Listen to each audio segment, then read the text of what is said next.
मैं सुन रहा था, सिद्धार्थ भाई को सुन नहीं पाया, लेकिन अभी मैं अशोक जी को सुन रहा था और काफ़ी कुछ उन्होंने बातें कही हैं।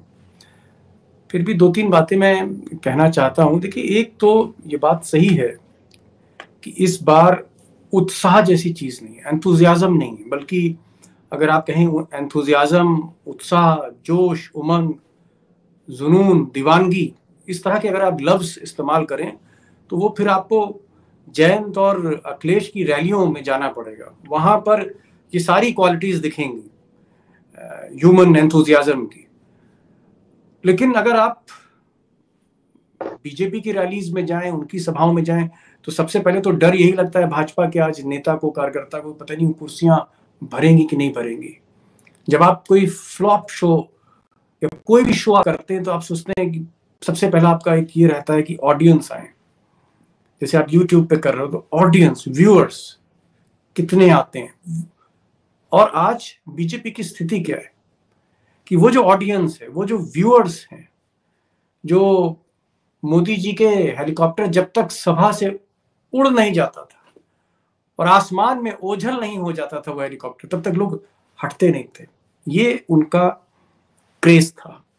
और योगी जब आए तो योगी भी एक अपने साथ एक उत्साह लाए, उमंग लाए। और वैसे भी जो भगवा कपड़े होते हैं उनमें एनर्जी होती है, ब्राइट कलर्स हैं, ऑरेंज है, येलो है। लेकिन मुझे लगता है कि पिछले कुछ सालों में लेकिन इस बार तो बीजेपी में दीपक एक जी परिवर्तन। बीजेपी को लाल रंग भी काफी ब्राइट लगा है जी इस बार। नहीं, बीजेपी लाल को रंग से लाल तो रंग भी खतरा, बहुत उनको ब्राइट लगा है। डेंजर दिख रहा है उसको। मुझे जो लगता है, मुझे, और मैं चाहूंगा कि अशोक भाई और सिद्धार्थ भाई इस पर बात जरूर करें। देखिए, बीजेपी के जितने भी नेता रहे, जो बड़े नेता रहे, चाहे अटल बिहारी वाजपेयी को आप देखें या लाल कृष्ण आडवाणी को देखें या मुरली मनोहर जोशी को देखें, इन पर कभी जातिवाद के आरोप नहीं लगे, कभी भी। हाँ, ये जरूर है कम्युनलिज्म के आरोप लगे। बीजेपी के नेता को हमेशा, जो बड़े नेता थे, उनको हमेशा सांप्रदायिकता के आरोप में ही घेरा गया है। और ये कोई मोदी की बात नहीं है। आप गुरु गोलवलकर से शुरू कर दीजिए, आप आरएसएस से शुरू करिए, आप जनसंघ से शुरू करिए, तो सांप्रदायिकता पर तो या हिंदू राष्ट्र पे तो घेरा गया है।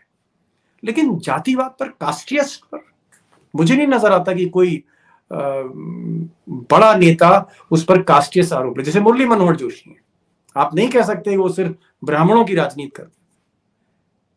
राजनाथ सिंह है, आप ये नहीं कह सकते हैं कि ये सिर्फ ठाकुर ठाकुर चलाते हैं। आप देखिए रमापति राम त्रिपाठी, देखिए सुधांशु त्रिवेदी, देखिए जो उनके आगे पीछे लोग हैं,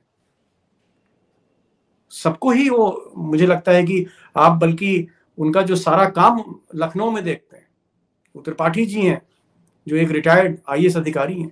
तो राजनाथ को या किसी भी बीजेपी के बड़े नेता को आप जातिवाद पर नहीं घेर सकते, नंबर एक।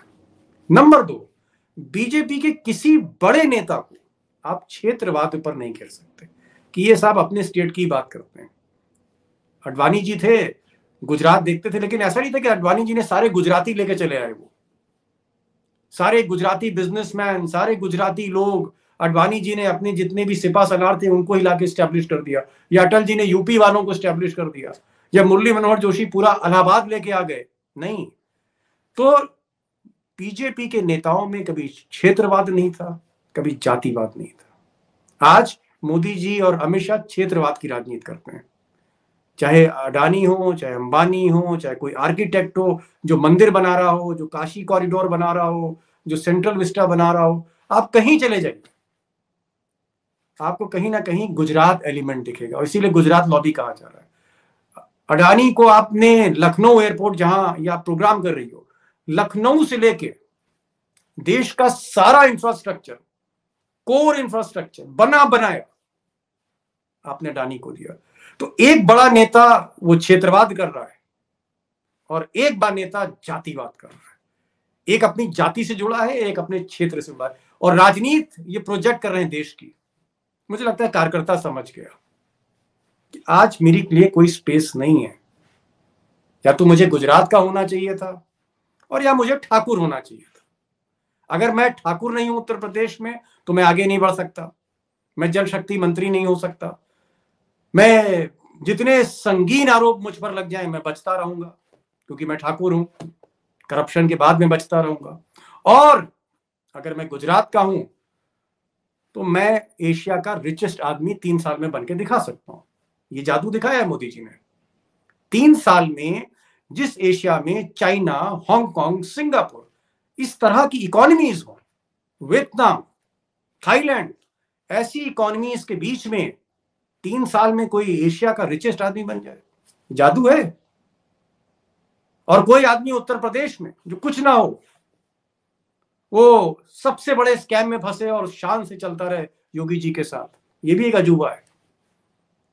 योगी जी ने कुछ लोगों को ड्रॉप किया है। एक बेसिक शिक्षा मंत्री थी, उनको ड्रॉप किया।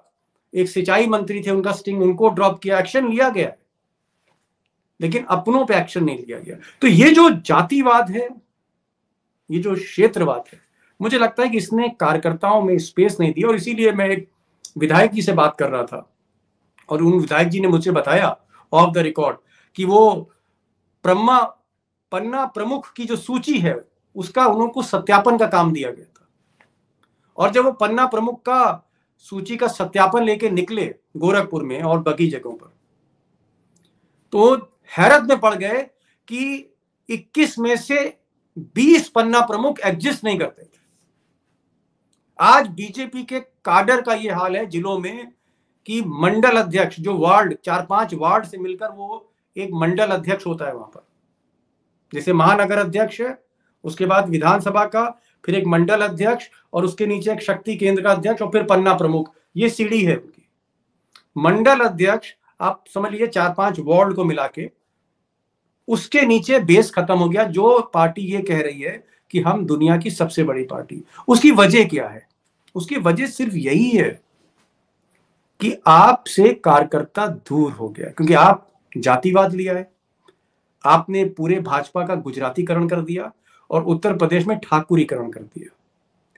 और संघ बैकफुट पे इसलिए आ गया कि जिस संघ ने, अगर आप गोलवलकर को पढ़िए, अगर आप डॉक्टर हेगड़ेवार को पढ़िए, आप रज्जू भैया को पढ़िए, आप अगर एक पूरी फिलॉसफी को पढ़िए आरएसएस की, उसमें हिंदू राष्ट्र की बार बार बात है, बार बार हिंदू राष्ट्र की बात है, लेकिन जातिवाद की बात नहीं है उसमें, कास्टियस की बात नहीं। सबको लेके चलना है, चाहे वो दलित हो, चाहे ओबीसी हो। और गोविंदाचार्य का तो पूरा जीवन चला गया इसी में। सोशल इंजीनियरिंग हिंदुस्तान में वही लेके आए। ये सब झूठ है कि बाकी नेताओं ने, सतीश मिश्रा, ये सब, अमित शाह, जो सोशल इंजीनियरिंग का जो बीजेपी में, या आप मॉडर्न इंडियन पॉलिटिक्स में आप कह सकते हैं पोस्ट इंडिपेंडेंस, अगर लोहिया जी इन सबको छोड़ दीजिए, वो तो समाजवादी थे, उनके तो रग रग में सोशल इंजीनियरिंग थी। लेकिन बीजेपी की धारा से अगर कोई सोशल इंजीनियरिंग लेके आया, गोविंदाचार्य लेके आए। और आज उस धारा को, उस सोच को ध्वस्त कर दिया योगी जी ने, क्योंकि वो हिंदू राष्ट्र की जगह, जैसा कि कल अशोक जी कह रहे थे, ठाकुर राष्ट्र बना रहे हैं आप, क्षत्रिय राष्ट्र, जो महाराणा प्रताप ने भी जिसकी कल्पना नहीं करी थी। इस वजह से ये जो संकीर्ण राजनीति, ये धीरे धीरे एक्सपोज हो गई है विनीता जी, जो 2014 में एक्सपोज नहीं थी, क्योंकि लोगों का एस्पिरेशंस था। अगर मुझे सिद्धार्थ कालन से बहुत सी उम्मीदें हैं कि सिद्धार्थ जी ये कर सकते हैं, मैं इनके जुमलों पे चला गया, मैं इनकी बातों में आ गया, तो मुझे इनकी बाकी चीजें नहीं दिखेंगी कि इनमें बाकी पर्सनालिटी में क्या डिफेक्ट्स हैं। लेकिन जब ये फ्लॉप होंगे, जब ये फेल होंगे, तो मुझे वो डिफेक्ट्स दिखने लगेंगे। और आज इन दो बड़े नेताओं में वो डिफेक्ट्स सामने आ रहे हैं। और इसीलिए आप उनको देखिए कि जो जिस मोदी को लोग भाषण के लिए जानते थे कि साहब गजब का बोलते हैं, मोह लेते हैं, और हम लोगों ने खुद एक पत्रकार के तौर पे उनके कई भाषण कवर किए हैं और हम भी उत्साहित हुए, आज वो नैरेटिव भी भूल गए अपना। वो परिवारवाद, हर भाषण की हर लाइन में परिवारवाद है। मुझे तो लगता है कि 2017 की स्पीच पढ़ रहे हैं। अब समाजवादी पार्टी में परिवारवाद कहां रहा? जिस आदमी ने परिवार को किनारे कर दिया, गुंडों को किनारे कर दिया, राजा भैया, मुख्तार अंसारी, अतीक सबको फेंक दिया, आप उसको परिवारवाद और माफियावाद पे घेर रहे हो। इसका मतलब आपने नए अखिलेश को जाना ही नहीं। जो सामने आपका प्रतिस्पर्धी खड़ा हुआ है, जिससे आपका कंपटीशन है, उसका आपने नया असेसमेंट नहीं किया, आप पुराने असेसमेंट पे भाषण दे रहे हो।